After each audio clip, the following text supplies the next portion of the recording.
Hey everybody, welcome to the Neurosurgery Journey. We're on episode 13, believe it or not. So, we're moving along here, getting into almost two or 3 months of streaming. So, thanks everybody who's been with us and borne with us through the entire process. Um, got the YouTube channel pulled up on the side. Anyway, so today we're going to talk about a topic that I know a lot of our audience is really interested in because we do have a lot of international medical graduates that watch our shows and join our educational programming, and we've never really been able to talk about what that experience is like. But I'm grateful tonight to be joined by Dr. Fareed Jumah, a first-year resident at the University of Missouri in neurosurgery. I had the chance to work with Fareed when he was out here at Rutgers, and he had an incredibly productive, time as a postdoctoral fellow here. And we're going to just, kind of talk to him about what the experience of applying as a IMG is. I know there is a difference between IMG and FMG, if I'm not mistaken. So maybe we can talk a little bit about what that difference is, and just the different paths that folks take to match into neurosurgery. So, Fareed, do you want to just kind of introduce yourself and tell us a little bit about where you're at and where you're from? Yeah, absolutely. Thank you again for having me. I'm really happy to be here, and it's good to see you again, Mike. Yeah, definitely. Great 3 years at Rutgers. So I'm Fareed. I'm originally from the West Bank in Palestine. I grew up in the UAE, finished high school, went back to the West Bank to do med school. Did 6 years of a combined program, and then I did a year of an internship there as well. And then I came to Rutgers to do research in surgery, and then I matched here at MU in Columbia. So it's been a journey, to say the least. And yeah, I'm happy to share my experience here. Yeah, no pun intended, right, with the journey. Yeah, exactly. So, awesome. So, when did you know that you were, interested in medicine, and then, eventually interested in neurosurgery? Was that kind of all together, or was it, more of a slow process? What was that like? Yeah. It was kind of a process, I would say. I growing up, I had this inclination, or had this kind of fantasy that I've always wanted to become a surgeon of some sort. I didn't really consider neurosurgery early on. We don't really have a lot of medical background in our family, but my uncle, who's a scrub tech in the West Bank, has been in practice for more than 40 years, and he would always tell me these stories about the surgeries that he does, and these amazing, life-changing surgeries. So that kind of fascinated me growing up. Finished school, had the grades for it. I was like, I want to do medicine. But the idea of neurosurgery was really born when I took my neuroanatomy courses, and it was really, really interesting to me, just how complex the brain anatomy is. I had very little exposure at the time to real neurosurgery because where I did my training kind of lacked the resources for that, and that was one of the reasons why I wanted to come here to the U.S. So I went to Chicago. I did a month of. I rotated there for a month, and then that was kind of the turning point where I definitely want to do this.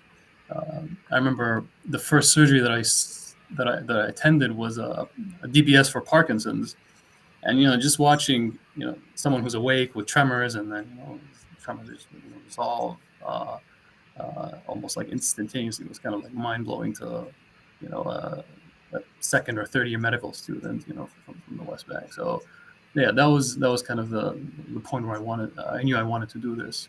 So yeah, I got involved started getting involved in research, since I was probably the third year, fourth year. And then I came to the U.S. To pursue research. So it was kind of a gradual process, for sure. Yeah, and I think it's that way for a lot of us, no matter where we're from, right? We don't really know what neurosurgery is. You at least know what a doctor is because you go to a pediatrician, or you see doctors while you're growing up. Right.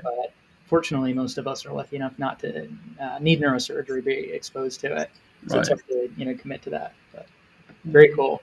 So I want to back up just a little bit. So you were mentioning, so you went to medical school after high school, and I think for many Americans that's going to sound right, like out of Strange. Yeah. order because we do the 4 years of undergrad and then apply Mhm. it. So can you talk a little bit about what that process is like applying into medical school and what the application looks like? Yeah. So the way, so there's different, at least as far as I know, there's three different pathways to medical school, like around the world. There's the American system where you do like 4 years of undergrad and then 4 years of medical school. In the UK, and I think Australia, India as well, they do a combine of like 5 or 5.5 years of medical Mhm. school. It's kind of a bit different there. For us, we did the system that Europe follows, where it's a combined program where you do like they call it like a degree in biomedical sciences, which is a 3-year program, Okay. and then you do 3 years of clinical rotations, and then where I went to med school, there's like an optional year to do an internship where you rotate on the major services in like the government hospitals in the area. And so the selection process is very similar to here. You have to, obviously score really high. There's, very strict selection criteria, multiple rounds of interviews and Sure. whatnot. So yeah, that's how it looked like for me. Gotcha. Yeah, I mean it's kind of crazy to think about being 18 years old and making that decision with your Yeah. life, right? But Yeah, definitely. So yeah, that's one of the differences that I've noticed here. Actually, a lot of people from my class, my entering class, ended up switching like the first after the first interesting. Okay. semester. Yeah, like a decent number of people. Like I don't think I want to do this, or like even after the second Mm, or even third year. So definitely having even like an even more rigorous like process where you have to like do undergrad and pre-med courses and the MCAT and the interviews. I think kind of like narrows that down even further. So that's something that I've noticed as well. But it's definitely a big decision. You're 17. Some people even graduate at like 17 or like I want to do sure. medicine. So it's definitely a big decision. But yeah, you kind of just figure things out as you go along. And, Right. Right. yeah. Very cool. Okay, so we got you at the medical school phase. You found your interest in neurosurgery, and kind of hand in hand with that, that you want to go to the United States to train. How do you make that happen? How did you find the position at Rutgers? How did you do research along with medical school at that point? Were you thinking at that point of trying to reach out to mentors in the U.S. to work with, or were you just kind of doing research locally? Yeah, A that's lot a of great questions, question. but Yeah, absolutely.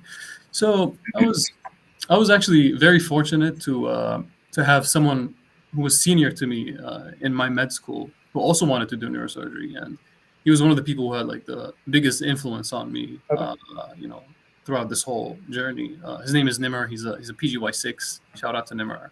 nice. He's in Shreveport, Louisiana. Great guy. So he was the one who kind of like introduced me to the field, to research. At the time, he was working with people from. He had done a few rotations here and started doing research. So I started to get slowly involved with things like small projects like a case report here and there, or like a review paper, or a book chapter, or things like that. And he helped me a lot, starting out for sure. And then it kind of like transitioned. I knew I had to come here and do research, to be able to match. Um, so I finished med school, finished all that stuff, finished my boards, the USMLE. I hadn't taken any USMLE. Like I did everything after graduation, which is something very common for international graduates. So that was a process to finish everything. And then I just started, reaching out to people here in the U.S. Via emails or phone calls, kind of introduce myself, what I'm interested in, and then I ended up working with Dr. Nanda, who was chairman at LSU at the time. He was moving to Rutgers, and he was looking for a research fellow at the time, and Sure. it was a great coincidence, and we kind of started working together actually at Rutgers in early 2019. So yeah, and then there's different, this kind of like takes us to a different point where international graduates do research in different ways, or they take different routes to end up in neurosurgery. Definitely, research is the most common based on what I've seen so far.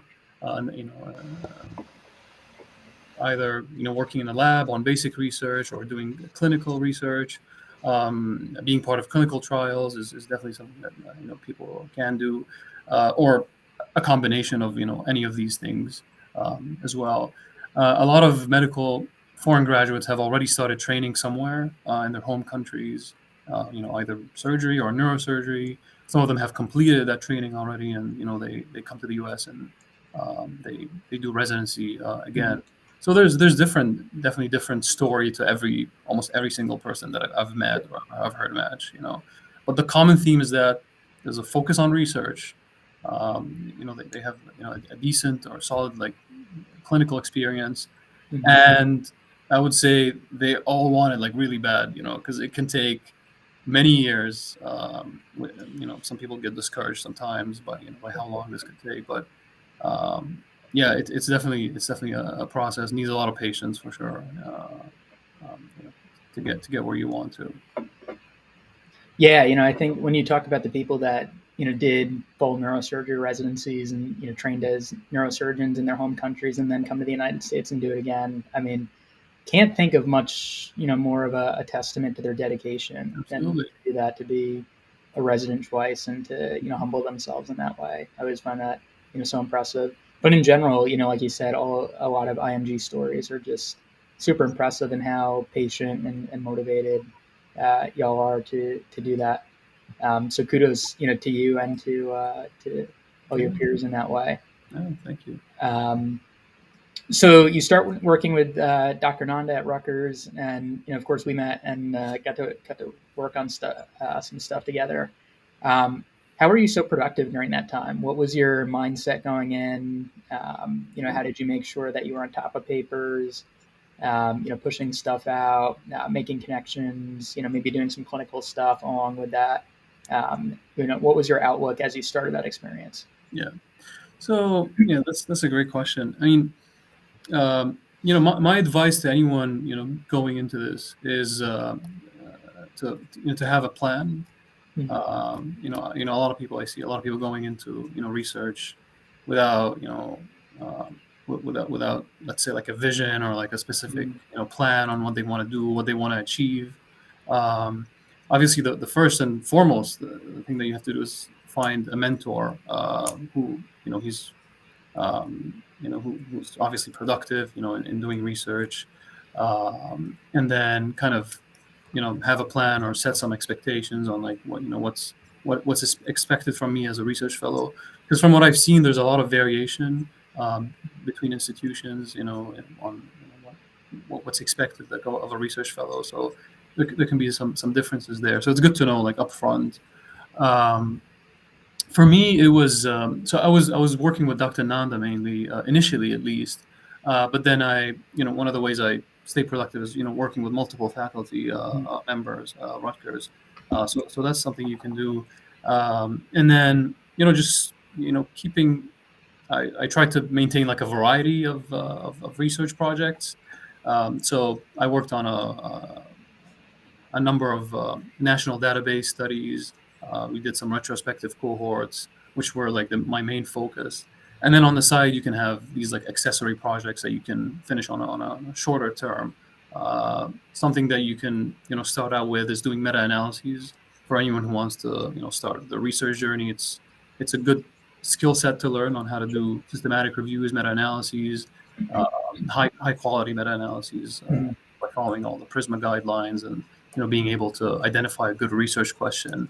And that also takes time, like finding a good research idea definitely takes a good degree of like, familiarity with the literature and guidance from your mentor. So that's the other thing that you have to keep in mind. And I think that's that's how, I think how I stayed or tried to stay as productive as possible. Working there, and the other thing is collaboration. Um, multi-center studies. There's a number of studies that are ongoing all the time. In neurosurgery and outside of neurosurgery. So it's good to be involved. This would definitely help you increase your productivity and also make good connections and know what's going on in the field. And um, that's something you should keep in mind as well going into this. Awesome. Yeah, like what you said about the variety of studies, because of course we know that certain studies are going to take a lot longer to get done.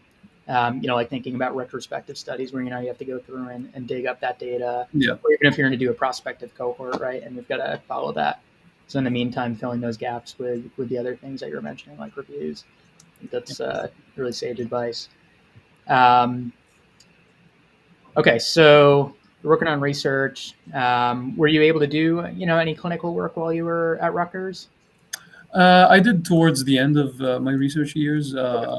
So I spent a lot of time on service at Rutgers, especially in the angio suite. Whenever I get the chance. I was a full-time research fellow, so Right. whenever I have some time, I just go and see some cases. And then I did like a month of like dedicated kind of like time on service at Rutgers as well. So the other thing that people can do is once they're done with research, you can do like either like a prelim prelim residency in surgery to kind of get more clinical exposure. That definitely helps, and a lot of people do that. Or you can do, I'm sure a lot of people have heard about this, pre-residency fellowships.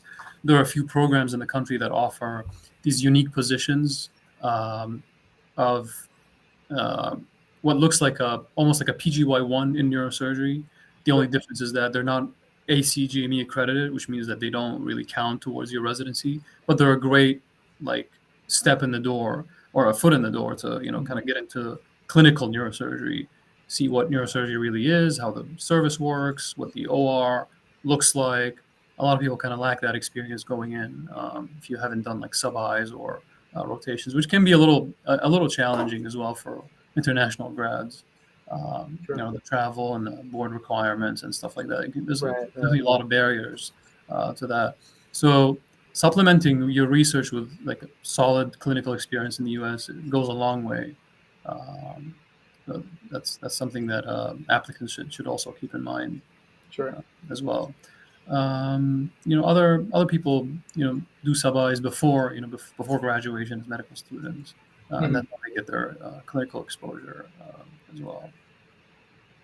Gotcha. Yeah, I imagine even if you obviously get a lot of clinical experience during your medical school training at home, but I imagine American healthcare looks different, probably for better or for worse, right? There's definitely some flaws in the Drastically U.S. different. healthcare system. Very different. Yeah, sure thing. Yeah, there's a lot that goes into learning how things work. So that's always. It's always good to get that kind of that kind of exposure before you go into residency. Absolutely, I think it's as equally important as doing research, definitely. And then with research, there's I always get this question on like how many papers should I publish, or it's the notorious magical number for to apply to the match. And my answer is that there's no formula, there's no number, on how much you should actually publish. It all depends on what kind of work you do. Obviously, you have to get things published, ultimately, Right. and numbers do matter to a certain extent, but high quality work, obviously, and keeping a variety as well of projects, I think, are very important, and it also helps you to get more exposure, to different areas of neurosurgery.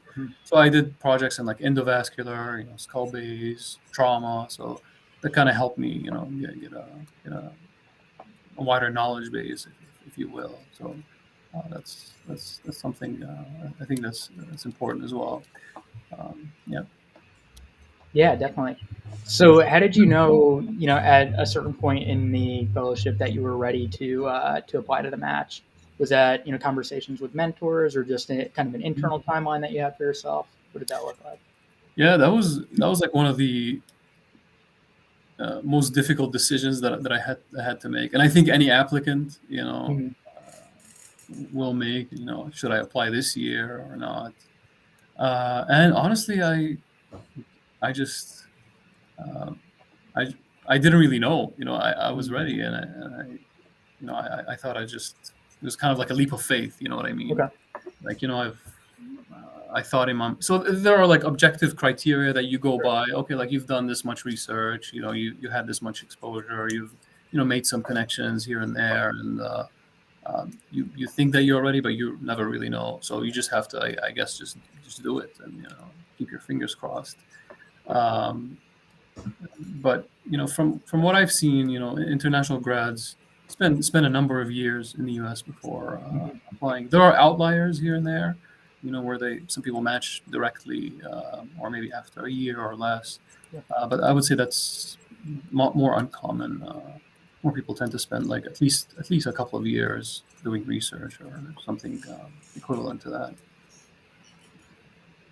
Awesome. Yeah. Liam, you have any questions? I don't want to be hogging the mic Yeah. here. Well, thank you so much for sharing all of your stories. And I have a question. I do want to know personally, how was that transition like for you? You touched on it briefly. What were some of the barriers that you experienced personally, kind of transitioning from this research heavy career to more clinical care and then more technical side of things in the actual OR? Yeah, absolutely. So, the biggest challenge I would say I faced was just adjusting to the healthcare system, here in the U.S. And there's a lot of things that go into being a resident. Obviously, there's you know the knowledge part. That's the first thing. You go from this, the top of your class, or you're this research fellow who publishes, this many papers, into like the least knowledgeable, like the least skilled person on the team, as the intern. So that's the first thing. Obviously, that's very challenging. Everything is new to you, or at least, to me at least. There's a lot of things I have to learn early on, and that kind of tends to be more accentuated in smaller programs, like the one that I'm in here. So we're a one resident per year program. So there's definitely a higher, like, or I'd say a really high level of like expectations. You got to learn a lot of things. When there's like only 7 or 10 residents in a team, then like each resident really, like, counts. You know what I mean? So that's one of the things that I had to pick up on. And just kind of learn as fast as you can, and then just the day to day, you know, the efficiency part of being a resident as well is. I mean, I've always heard about how hard it is, but when you're actually in it, it's a completely different experience. Just when you're on call and you're taking care of like ICU patients, and you're holding the pager for the ED, and the chief wants you like to cover a case, and there's things can be really overwhelming, and you obviously have to be able to triage what's important, or what's more urgent, what's pressing, and you will struggle initially. Um, even if you had done like a number of rotations or sub-Is, um, it's very different when you're a resident with more responsibility, and you have to make decisions. But it's a process. Things get easier. If you just focus on things and Mhm. ask questions. Obviously, it's that's where being in a good team really helps. When you get guidance and mentorship, and it's a process. For Other sure. than sub-Is, is there any other way that IMG students can find a clinical experience in the U.S.? Yeah, so the first thing would be sub-internships, and then like I mentioned, those pre-residency fellowships are a great avenue into into getting clinical experience, or other forms of surgical training. Gen surge would be the most common thing, a preliminary general surgery position, and then from there you can apply to that same program. That also something that a lot of people do, where they start prelim residency in a certain program, and then they end up matching there for neurosurgery. A lot of programs give you like a month or two of elective time where you can spend time on any service you want. So that will be something to keep an eye out for. It'll be a great way to get into the field and get more exposure. When you know the people there and you work with them, and they get to actually know you and know your work ethic, I think that really helps you match. Gotcha. Yeah. Now also, like, what did you ever consider, I guess, pursuing neurosurgery outside of the U.S. in a different country, or did your friend, who I guess is now at LSU, did he inspire you to come to the States, or was there any other motivation to come to the States? Yeah. Separately, I've always wanted to come to the U.S.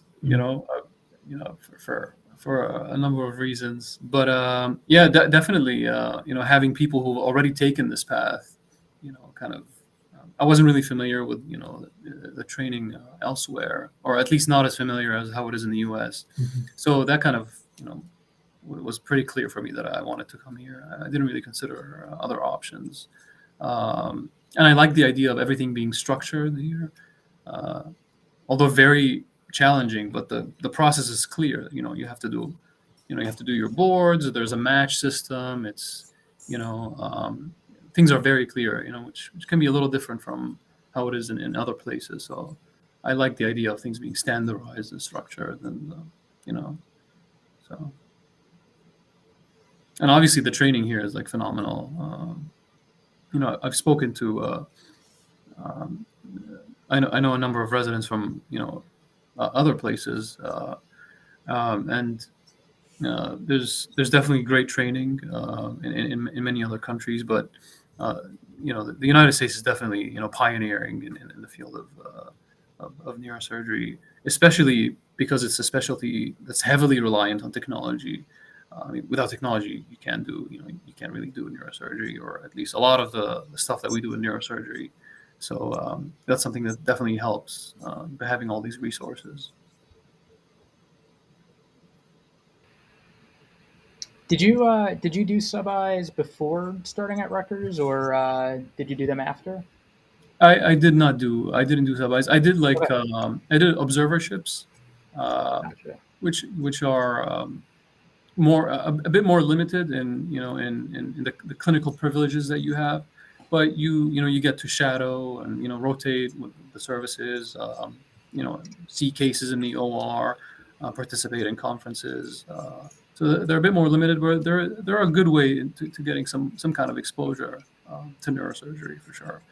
But I know I had not done any sub-Is before I matched. Gotcha. Yeah. And then, were you applying? Was it the COVID year that you applied, or were you after COVID? It was 2021 was when I applied. So kind of like towards the end, in between. So things were kind of coming back to normal. Yeah. What was that process like? Because for a lot of people, that sub-internship experience is the opportunity to see all these different institutions and make the connections there. How did you kind of work around that to make sure that you were making connections and finding somewhere that you would enjoy being? Yeah, absolutely. It was definitely a crazy time. I would say research really helped me get well connected within the field, and especially mostly through collaborations. I know that year had no everything was on hold, especially meetings and conferences, but going to conferences also is something that I did, and I believe played a big role. Just meeting different people, program directors, other residents, getting advice from people who've done this already. can be very, very mind opening. So I would encourage everyone who's, because neurosurgery is a very small community, as you know already. So being exposed to what's going on out there, and meeting your future colleagues and making all these connections is very important. So yeah, research, just reaching out to people, going to conferences, presenting in conferences as well, kind of puts the applicant on the map, which goes a long way when you actually come to apply to the match. Yeah, and we just had a really nice session last week on students attending conferences and kind of tips for that and the importance of it. Do you have any particular tips for IMGs that are attending neurosurgical conferences on just how to make it the most productive use of time and for a lot of people financial resources? So when you go into when you go into the whole match process, I would say going to conferences prior to that would help you at least be more familiar with how the match works, obviously, and kind of introducing yourself to the residents or possibly going to be your chiefs, if you end up matching, meeting the program directors as well. One thing that I did was, prior to going to the conference, which is, look at the agenda of the conference, take a good look at it, at the sessions, see who's presenting, where, what time, approach people. Obviously, you don't want to be, pushy or, get in the way of others, but, just approach people and, kind of, introduce yourself. And some of the people who I know would kind of have CVs on hand and just, especially prior to the match season, you would have like CVs on hand and they would just hand them out to, program directors or, chairmen or, people who would be, interested. So that's something I haven't done, but that some people can, have done already in the past. So yeah, this is it. I would say just try to talk to as many people as you can, and yeah, just go with the flow.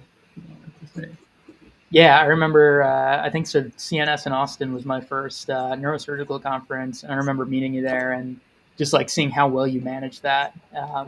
Just kind of bumping around and talking to everybody, and doing it in that balanced way where you're not annoying, but you're making sure that you get that face time. Yeah, So, yeah, and you got to keep in mind, like the program directors are approached by many people, or people. You always got to keep that in mind, and just be mindful of that as well. Definitely. Yeah. All right.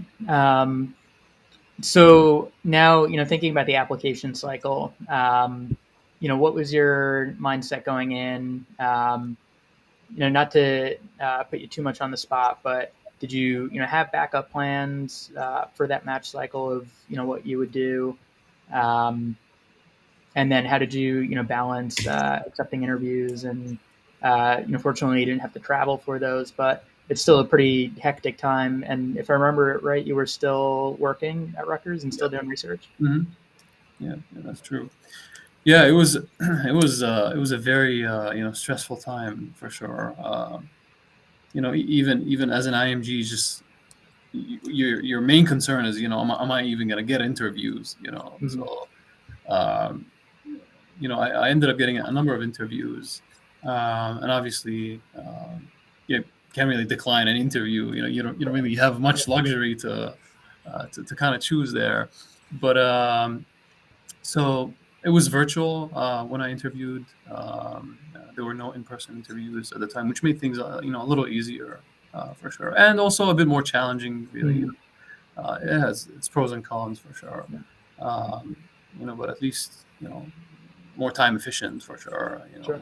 More more cost efficient as well. Mm. I would say, you know, preparation, obviously helps a lot. Just knowing how there's a lot of, I would say 60-70% of the questions are almost identical Mm. that you're gonna get on interviews. Just preparing for those, and just kind of really sitting down with yourself and getting your thoughts, and knowing how you're gonna present them, and how you're gonna communicate with your interviewees. That actually is extremely important. The interview period, and that plays a huge role when applicants are ranked. Even if even applicants who have never have never met the members from that program, Mm. completely strangers, but they really impress them during the interview, and they end up ranking really high. So that all plays a huge role in how well you do. So I would say preparation. Obviously, keeping some time between the interview, some time, a decent amount of time between the interviews if you can. You don't want to. Interviews can be a little hectic, even virtually. Sometimes you're spending several hours, almost at a stretch, talking to people, and it's obviously it's a time where the eyes are on you, and you're making your your impression on the Mhm. program. So it can be a little exhausting. So kind of spreading them out would be a good idea. Reaching out to the program definitely goes a long way. Or going to see the program personally, just show interest. That also helps a lot, and I know a lot of applicants have done this, and I have done this as well myself. So all these things are things good things to keep in mind. Definitely, and I think once you get to that point, the advice is probably pretty universal to all applicants. You don't get segregated into IMG versus US. It's pretty universal advice, which is good for our US listeners here. I'm sure on the journey there were times that maybe you questioned if this was the right path, or if it was going to work out. For anybody who's out there and they're having one of those moments or periods in their journey, what advice would you give them? That's a great question, and that's something I actually forgot to mention. So, having a backup plan is very important. Um, so at the time, if I hadn't matched, my next step would have been to do a prelim, general surgery, or a pre-residency fellowship in neurosurgery, and then apply again in a year or two. So always having a backup plan is definitely important, and just be patient. It's definitely not easy. It's a very long journey. There's a lot of uncertainty. There's a lot of ups and downs, but you've got to stick with it. And also, just take your time and make sure that you really want to do this, because neurosurgery residency is very, very hard. And it's 7 years. Um, Attrition rates are considerable within the field. So make sure that you spend your time. Make sure that this is something you really want to do, and just if you're sure, just stick with it. There's a lot of different pathways to get into surgery, and you'll figure it out. As you go along, talking to people, getting their perspective, getting their opinion on things, sharing, listening to their experiences will help you figure out, your own pathway. But there's really no magical recipe, or, a secret, like a number of publications that you have to meet. A lot of people go into this mentality where, like, I have to publish like this much and then I'm ready. That's the farthest from the truth. There's a lot of factors that go into this, including luck. There's a lot of randomness, within the whole process. So yeah, you just gotta just stick to it. Obviously, believe in yourself. You can do this, and ultimately, you'll be able to do it. Awesome. Yeah, I think everybody wants that secret formula, or the KFC secret recipe, right, to succeed. Yeah, Regardless, IMG, US, it doesn't matter what you absolutely, want. That absolutely. tell us what the number we need to get get in. And you're right, everybody's journey is so unique that um, there can't be a recipe or a formula for it. Yeah. So I'm glad you shared that. And having support is also very important. Yeah.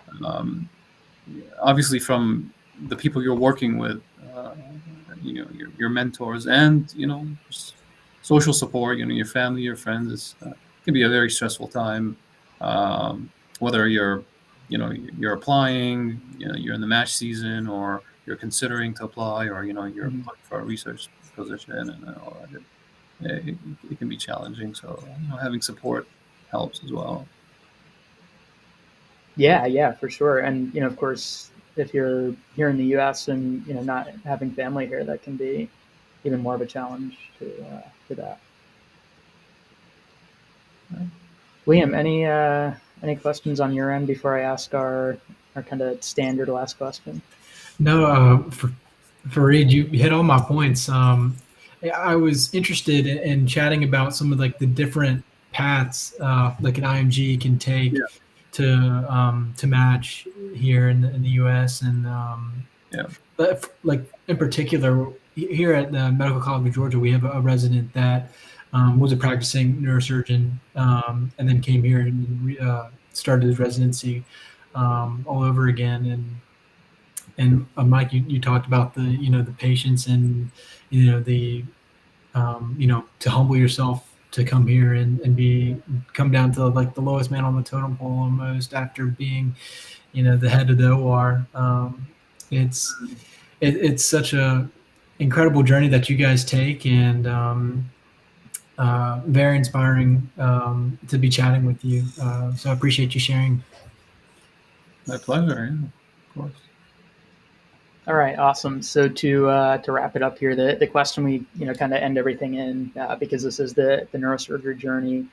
So what would you tell Fareed, just graduated high school, starting medical school, starting the journey into neurosurgery? What would you tell that young man about being prepared for the journey? Well, it's a really good question. Just take it easy, man. Like we a lot of people going into these surgical specialties tend to be like type A and driven, and like like really anxious about things, but I feel like everything eventually works out, works itself out one way or another, and yeah, if I this has always been my dream, to come here and do this, but I feel like it's been I've come a long way, and I'm sure everyone who ends up in residency feels the same way as well. So just like take it easy. It's a process. Be patient. That's the advice that I would give myself, and yeah, it all works out. Awesome. I think that's a great way to end it. So just a couple of quick announcements for folks. So next week we're actually going to be joined by Dr. Lola Chambliss from Vanderbilt University Medical Center. She's going to talk about Vanderbilt's program as well as her role in really innovating medical education as the medical student committee chair of the SNS. We also want to remind folks that you can still register for our second annual Early Career Neuroscience Virtual Research Symposium taking place this Saturday at 12 p.m. Eastern. We have a great keynote lined up, and then a resident panel and student presentations following that. So we definitely encourage you to join. And I'm going to take that one off. Wrong one. All right. Well, thank you, Fareed, and thanks, Liam, for co-hosting with me. It was really such an inspirational conversation, and gave me some fuel to get through the rest of the week, through the weekend now. So thank you both, and thanks everybody for joining us tonight. Yeah, thank you guys for having me again, and for giving us this podium to share this experience. And I'm happy to if you guys want to put like my email, or if anyone wants to reach out with any other questions, or I'm more than happy to talk to them. Thank you. We appreciate that. Yeah, absolutely.